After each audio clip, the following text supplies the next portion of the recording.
To class 9। हमारे पास bio का चैप्टर नंबर 1, इसका लास्ट टॉपिक है 1.9 सेलुलर ऑर्गेनाइजेशन। यानी जितने भी ऑर्गेनिजम्स हैं, मखलूक़ात हैं, इनके अंदर कितने सेल्स कम से कम होते हैं और ज़्यादा से ज़्यादा कितने सेल्स होते हैं। तो पहले इसका टेक्स्ट रीड करते हैं। All organisms are even made of one, यानी कि एक सेल यूनी सेलुलर और many cells multicellular. Moreover there are certain organisms which are unicellular but they live in groups and make colonies. This is called colonial form of organism. Translation कहता है सब जिंदा मखलूक एक या ज्यादा cell से मिलकर बनी होती हैं। जितनी मखलूकात भी हैं उनमें कम से कम एक सेल होता है या एक से ज्यादा होते हैं। कुछ मखलूकात सिर्फ एक सेल यूनी सेलुलर पर मुश्तमिल होती हैं और कुछ मखलूकात एक से ज्यादा सेल्स यानी मल्टी सेलुलर पर मुश्तमिल होती हैं। और कुछ मखलूकात ऐसी भी हैं जो एक सेल के होते हैं लेकिन ग्रुप्स रहती हैं और कॉलोनीज बना लेते हैं।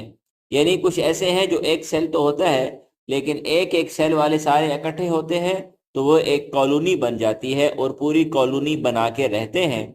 इसे कॉलोनियल फॉर्म ऑफ ऑर्गेनिज्म कहते हैं। ये ऑर्गेनिजम्स जो हैं जो एक सेल वाले एक इकट्ठे होके रहें तो उनको कहते हैं ये कॉलोनियल फॉर्म है, ये मिल के रहते हैं। अच्छा जी, सेलुलर ऑर्गेनाइजेशन में हमारे पास जो पहला है यो है यूनिसेलुलर ऑर्गेनाइजेशन। अब इसका टेक्स्ट रीड करते हैं। Unicellular organism such as amoeba, chlamydomonas, euglena etcetera have bodies made of single cells and the work is distributed among different organelles of the cells. So there is division of labor among different organelles. Although these are single-celled organisms, yet they are capable of carrying out all the vital activities of life. Their single cells are capable of respiration, digestion, excretion, and reproduction, etc. These type of organisms can live independently. अब इसकी translation देखें। कहता है uni cellular मखलूकात जैसा कि amoeba, Chlamydomonas, Euglena सिर्फ एक cell पर मुश्तमिल होती हैं। यानी इनमें सिर्फ एक सेल होता है। हर सेल के अंदर मुख्तलिफ छोटी छोटी चीज़ें होती हैं जिन्हें ऑर्गेनेल्स कहते हैं। ये ऑर्गेनेल्स हम पहले पढ़ चुके हैं कि सेल्स में ये ज़रूर होते हैं और इनका काम मुख्तलिफ होता है। इस तरह काम को बांट दिया जाता है जो डिवीजन ऑफ लेबर कहलाता है।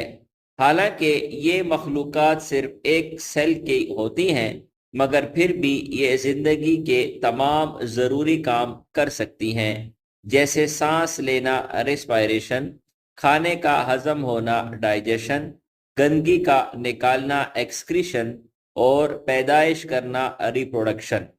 ये सब काम ये मखलूकात खुद एक सेल के ज़रिए अंजाम देते हैं और ये अकेले भी ज़िंदा रहते हैं। एग्जाम्पल में अमीबा एक यूनिसेलुलर मखलूक है जो अकेला रहता है और ज़िंदगी के तमाम काम अपने एक ही सेल के ज़रिए अंजाम देता है। यानी इससे ये बात जाहिर है कि कुछ मखलूकात ऐसी भी हैं जो पूरी ज़िंदगी एक सेल पर डिपेंड करते हैं।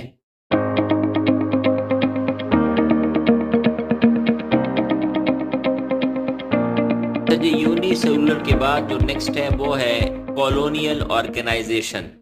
कॉलोनी आपको पता है, कॉलोनी में लोग एक कॉलोनी में एक किस्म के लोग इकट्ठे रहते हैं, एक एक घर बनता है तो एक कॉलोनी बन जाती है।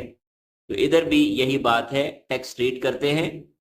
कहते हैं Volvox is a green alga. It is a common example of unicellular colonial organisms.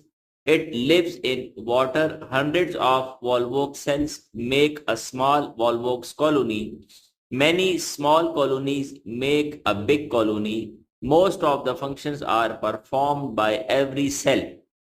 However, an individual Volvox cell cannot live independently as the cells of colony are dependent on each other. For example, there are cells which are specialized for mobility while other cells are for reproduction. Therefore, the division is above the cellular level, and this is a trend towards more complex division of labor in multicellular organisms. इसकी translation कहता है Volvox एक सब्ज अल्जा है जो पानी में पाया जाता है। ये यूनिसेलुलर कॉलोनी बनाने वाला एक आम मिसाल है। वॉल्वॉक्स की 100 सेल्स मिलकर एक छोटी सी कॉलोनी बनाते हैं, यानी 100 सेल्स मिलकर एक कॉलोनी बनाते हैं और कई छोटी छोटी कॉलोनीज मिलकर एक बड़ी कॉलोनी बना लेते हैं।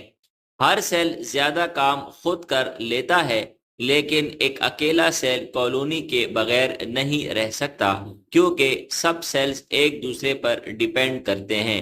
यानी इस कॉलोनी में एक सेल वाले जितने भी हैं, ये 100 सेल्स इकट्ठे होते हैं तो ये मिल के काम बांटते हैं। ये एक सेल तमाम काम नहीं करता, दूसरे ऑर्गेनिजम्स जितने भी हैं वॉल्वॉक्स वाले वो मिल के रहते हैं और एक दूसरे की मदद करते हैं।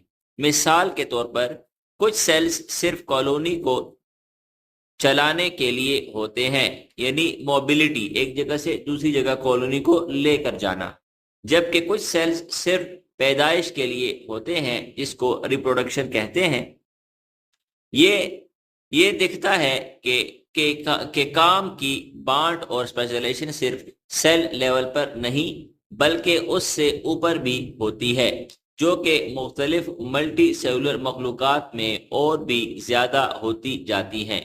मिसाल के तौर पर एग्जाम्पल में वॉल्वॉक्स सेल्स एक दूसरे के बगैर जिंदा नहीं रहते और हर सेल का एक खास काम होता है जो कॉलोनी की जिंदगी के लिए जरूरी होता है।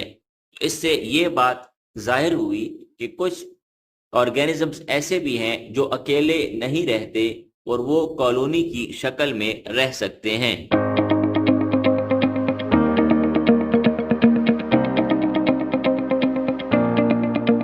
अच्छा जी, तो इसके बाद जो हमारे पास आती है ऑर्गेनाइजेशन वो है मल्टी सेलुलर।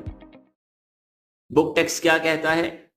कहता है in multicellular organisation cells are organised into tissues which in turn form organs and organs make organ systems. All plants and animals have multicellular organization. The body of a plant is made of vegetative and reproductive organs. Roots, stem, branches and leaves are the vegetative organs, while flowers are the reproductive organs of plants. For example, mustard plant has multicellular organization. Similarly, the body of an animal is made of different organ systems, that is, digestive system, respiratory system, blood circulatory system, nervous system, reproductive system. For example, frog shows multicellular organization. इसकी translation क्या है? कहता है multi cellular organisation का मतलब है कि living organisms, plants और एनिमल्स की बॉडी में कई सेल्स मिलकर एक सिस्टम बनाते हैं। प्लांट्स में क्या होता है? कुछ होते हैं वेजिटेटिव पार्ट्स, इसमें रूट्स, जड़ें, स्टेम, डंडा, ब्रांचेस, शाखें और लीव्स, पत्ते, ये वेजिटेटिव पार्ट्स कहलाते हैं। उसके बाद है रिप्रोडक्टिव पार्ट, वो है फ्लावर्स यानी के फूल। एग्जाम्पल में मस्टर्ड प्लांट, सरसों का पौधा। और एनिमल्स में ऑर्गन सिस्टम्स में डाइजेस्टिव, खाना, डाइजेस्ट, रिस्पायरेटरी, सांस लेना, circulatory, blood flow, nervous, signal भेजना और रिप्रोडक्टिव, रिप्रोडक्शन करना। यानी एक मल्टी सेलुलर ऑर्गेनिज्म में तमाम सेल्स मिलके एक टिश्यू बनाते हैं और वो टिश्यू मिलके ऑर्गन्स और ऑर्गन के बाद पूरा ऑर्गन सिस्टम बनता है। उस ऑर्गन सिस्टम की वजह से एक ऑर्गेनिज्म जी सकता है, अपनी जिंदगी گزار سکتا ہے.